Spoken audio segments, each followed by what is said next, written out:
Okay, today we are going to be picking up with our unit on Cold War conflicts. So, first we're going to look at the Truman years. Between 1945 and 1953 are when President Truman was in charge, and Truman is going to try to continue the New Deal agenda of FDR. Remember, he takes over after FDR dies, so he wants to kind of continue that legacy that is left to him. So he is going to create the 21-point program, and this is sort of a continuation of the New Deal with expansion of Social Security, clearing out slums, federal money that is given for public housing, trying to end racism and employment. There's just a lot of different things that are going on in this program, but are very similar to the goals and the ideals that were set by FDR. Now, in 1946, the Republicans are going to take over the Congress. A lot of Republicans get voted in, and Truman's a Democrat. So they are going to attack the 21 program and many of the New Deal extensions. Now, Truman's political strategy is that he's just going to start vetoing stuff that comes out of this Republican Congress because they're not letting any of his stuff pass, so why should he let their stuff? So he vetoes 62 bills that will come out of Congress. And he makes it this huge public relations fight, like basically looking at see what the Republicans are doing to FDR's New Deal. Remember, FDR saved you from the Depression, and here's what they are doing to his legacy. Here's what they're doing to his plan that saved us. And so he really makes it more of a public fight where trying to sway the public against this Republican Congress, that it's their fault sort of thing. Well, the Republicans are going to be very unhappy about this. There's a lot of animosity about it. And so in 1947, the Taft-Hartley Act will be passed. And Congress passes this over top of Truman's veto. And what this does is it basically deals with business aspects. It's going to outlaw closed shops, and closed shops are where the union doesn't do the hiring. The union does the hiring. In a closed shop, only union members can work there, and so they're going to outlaw that so that unions don't have quite so much control. They also talk about right to work, that you don't have to be in a union to work in certain industries. This act will allow people to sue unions. There will be the allowance of federal injunctions against strikes, and union leaders have to swear to be non-communist in order to be a leader of a union. So it's really an attack on union membership and industrial areas. So the election of 1948 comes around, and this is where Truman's going to try and get elected to his own term. Previously, he had been finishing out FDR's term, so he really harkened back to FDR and FDR's agenda. And so in the election of 1948, it's now Truman and his agenda that's going to be showcased.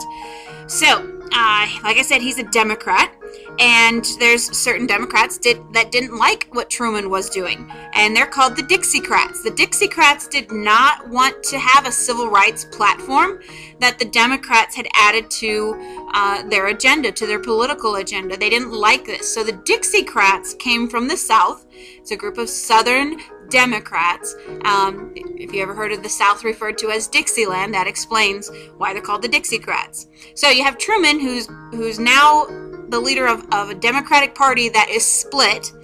And so the Dixiecrats will have their own candidate. The Republicans are going to put forth Thomas Dewey. And Dewey was very intelligent, very, very suave, very debonair, very, very much kind of a slick politician type. And Truman's strategy in this is to basically kind of throw everything on Congress, kind of showing that they were kind of a do-nothing Congress. He calls them the do-nothing 80th Congress, that nothing really got accomplished because Congress was constantly blocking his things. So how can he really show and demonstrate what he can do if Congress is just going to block him at every step? So his strategy is to make Congress look like they're being very obstructionist, and that because it's a Republican Congress, it has a lot of connections to Dewey, and if they're being obstructionist, then what do you think Dewey's going to be? He's going to end up being a bad president who's not going to help the people, who's going to restrict people's benefits and those kinds of things. So the big deal was that the Democrats party was split, and so nobody really expected Truman to win. It's really hard when the full force of your party is not behind you. And so everyone expected Dewey to win, and Truman is going to win 24 million votes to 22 million votes. Like I said, this was very unexpected. There were newspapers that printed that Dewey wins, and there's a famous picture of Truman holding up that newspaper heading, like, see, told you I could win, kind of thing. So Truman wins his own term then in 1948, and he begins what's called the Fair Deal. And the Fair Deal was this far-reaching domestic agenda with the creation of a welfare state that we have today, and it included some of the 21-point program. It included things like a minimum wage that was set up, Social Security is going to be extended, housing is going to be addressed. So a lot of different things are coming into play here. So post-war America, post-World War II America, we're basically concerned with the 3 C's. We're worried about communism, containment, and Cold War. Now, communism had its roots in 1919 in the Bolshevik Revolution that will take place in Russia. Vladimir Lenin comes in and takes over. And we weren't real confident that this communism thing was something we wanted to buy into. Remember, we had the first Red Scare right after that in the 1920s. So what is communism? Well, most Americans at this time don't know what communism is. They just know that it's not what we have, so we shouldn't like it. So it's basically a fight between economic policies, because communism is an economic policy. And we have a capitalist system, which is our economic policy. So capitalism involves like private property. We have a class structure of middle class and upper class and lower class. Production and distribution of goods is based on the individual or the businesses. So it's much more about private property, people making choices, and that determines our economic value. Communism, however, is a reaction to capitalism, especially among the poor, because they don't like how capitalism works because it keeps them in a poor state. And so communism is going to come about as basically getting rid of the concept of poor. In the ideal communist world, the goods are available to everyone. It's a stateless society where there's no upper class, there's no lower class, everybody's middle class, and everybody shares in the wealth and all that kind of stuff. So in a true communist society, that's how things would function. However, when you start adding governmental or political agendas to communism, that's when things get out of whack and get kind of weird. So when we look at the political aspect of what was going on in the Soviet Union, we were a democracy here in the United States, and they were a totalitarian government. And so, according to us, that's what kind of makes them really, really bad. Anyway, so we have the democratic ideal and very liberal. You know, the world should be safe and at peace, and the U.S. is the one to make sure that happens, and we have the best form of government, so we want everybody to be just like us so we can deal with you because we understand you then. And then you have the Soviet Union, which is totalitarian, where the government controls everything. And a lot of it's because of insecurity, which comes about as a result of World War I. Russia really doesn't fit in with anything. And then after World War II, it becomes the Soviet Union because it kind of grabs up territories around it as sort of a security blanket.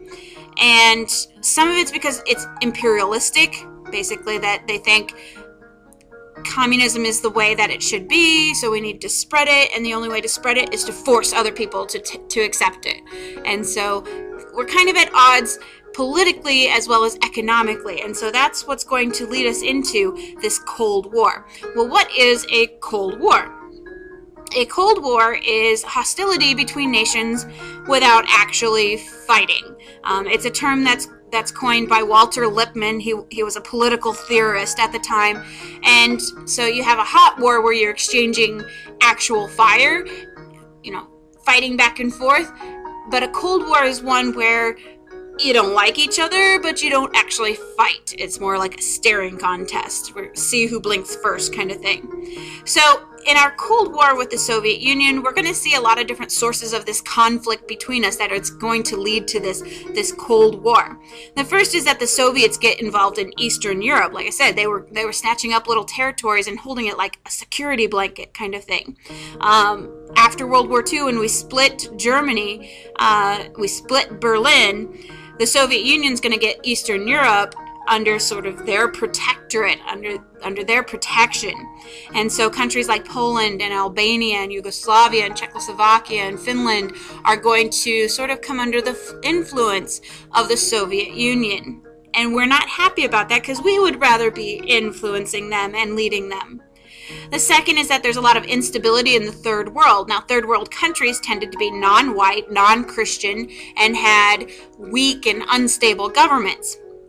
So when you break it down in our mindset, the first world countries were those that were democratic. Second world countries were communist countries. And third world countries were those unstable, weak countries that you are going to try and influence. Now, in the Soviet mindset, first world countries were communist and second world countries were democratic and third world countries were the weak, unstable ones. So it totally depends on your perspective as to which is which.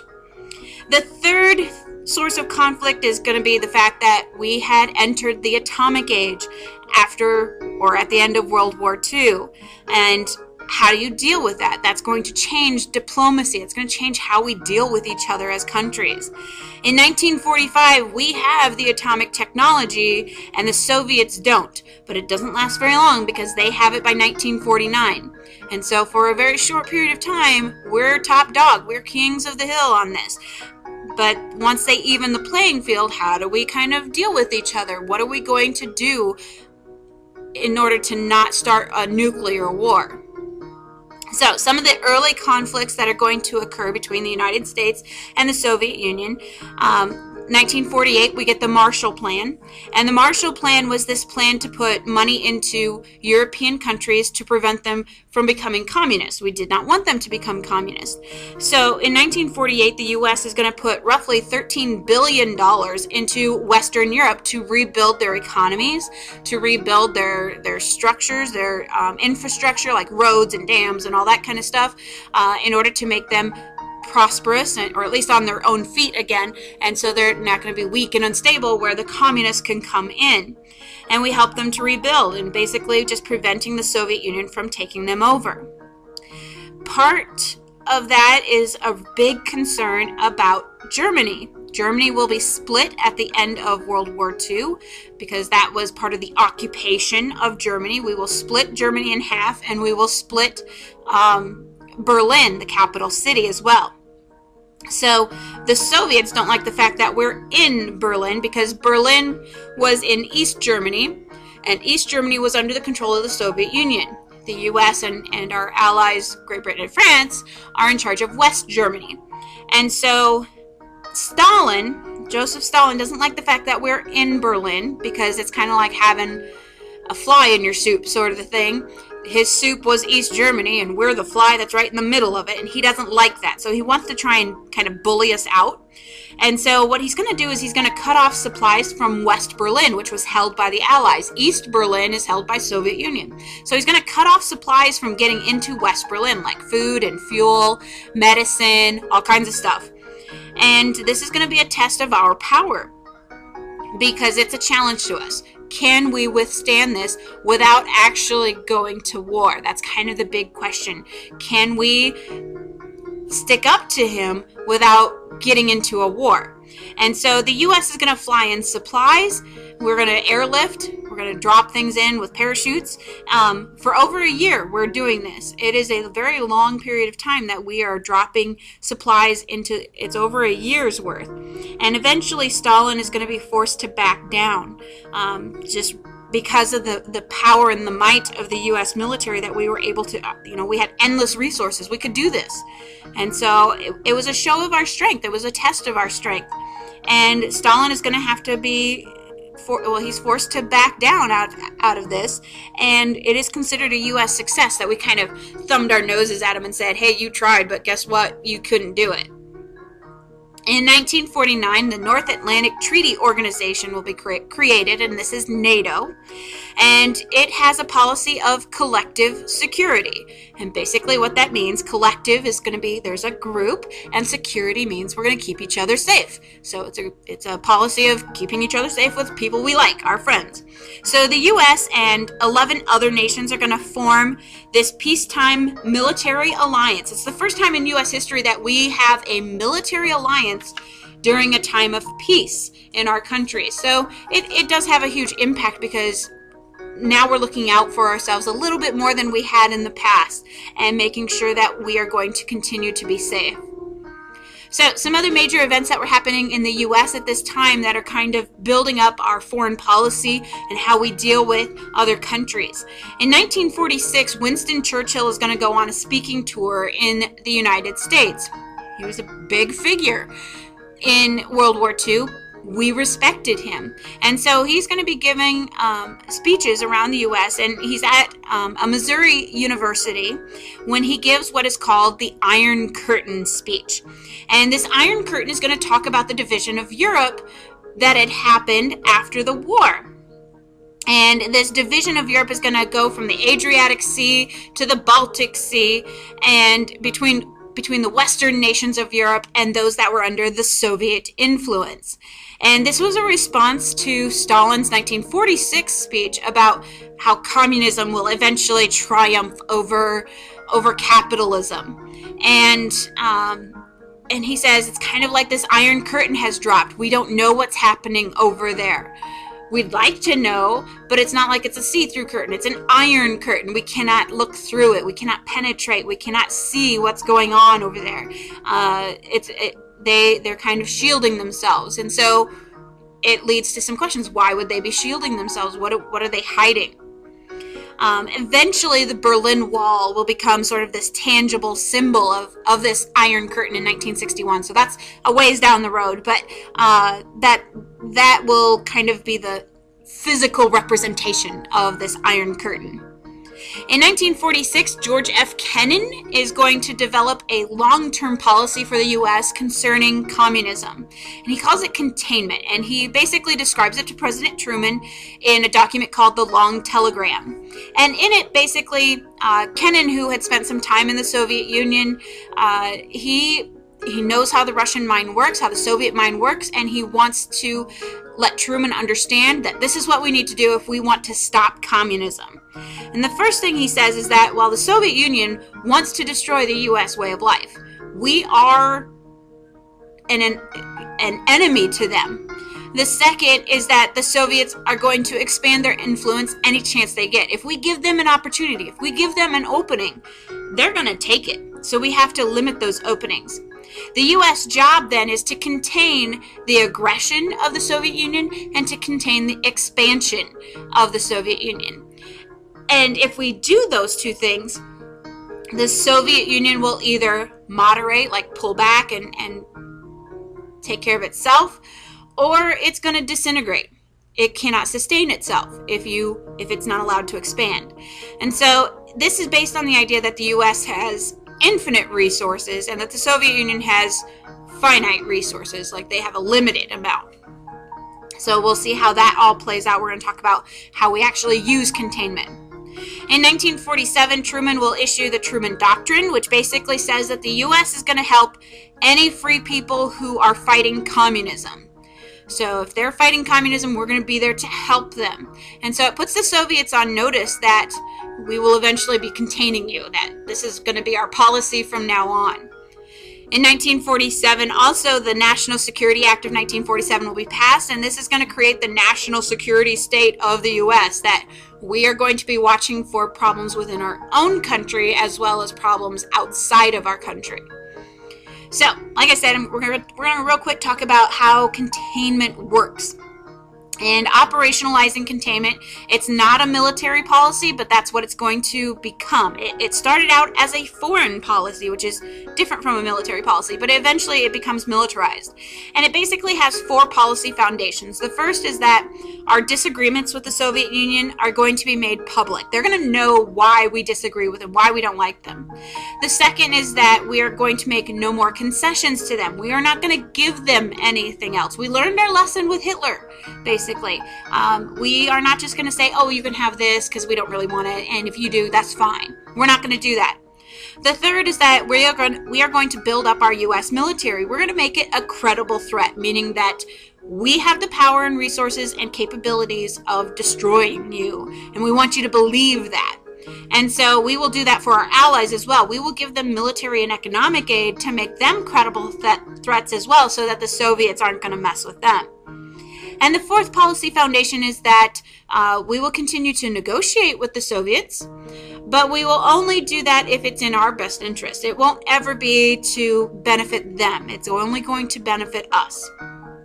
So the goals of containment then is, number one, to restore the balance of power, basically making the Soviet enemies our allies. We want them to be friendly with us, not with the Soviets. The second is to reduce the Soviet ability to project influence. So we want to make sure that the Soviets are kind of isolated from other communist countries. We don't want them to get along, so we're going to point out the differences and why they shouldn't get along. We don't want them unifying together as one big group. And the third are long-term, what we call behavior modifications. And basically these are negotiations that we are going to modify the behavior of the Soviet Union through the negotiation policy. We're going to make sure that they do what we want, but they don't understand that we are actually getting them to do what we want. So it's kind of a behind secret doors kind of thing. So how does it all work? Well, containment is based on 2 defenses and 2 responses. So we have the stronghold versus the perimeter defense. And in this it's basically talking about what are we willing to defend? Who are we willing to defend? In a stronghold defense, we will protect the centers, the ones that we consider to be the most important. We'll let everything else go, but we will protect these centers. And the centers for us are going to be the U.S., Great Britain, our longtime ally, Germany, because we don't want Germany becoming a problem, so we're going to make sure Germany does not become communist, France, another long-term ally, and Japan. Remember, we are putting a lot of money into Japan to make sure that they are our friends in Asia. So we are going to protect those 5 centers. In a perimeter defense, basically wherever communism crops up, we're going to be there to stop that. So if that's in Africa or Asia or South America, Latin America, we are going to be there. So it's not like we're just going to say, oh, we're only going to protect some of you. It's going to be no matter where it is. So obviously between the 2, the perimeter is going to be a much more expensive way of doing containment. So it entirely depends upon the president and his idea of American resources of what kind of defense we will do with containment during the Cold War.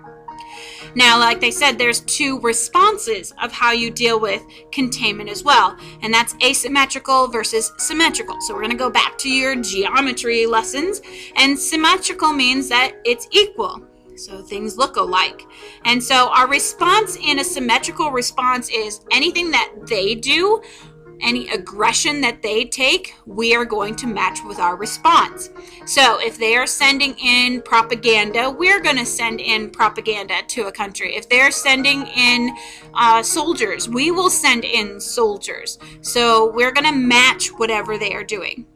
In an asymmetrical response, we are going to respond greater than what they did. So if they're sending in propaganda, we'll send in soldiers. If they send in soldiers, we're going to make Moscow a parking lot.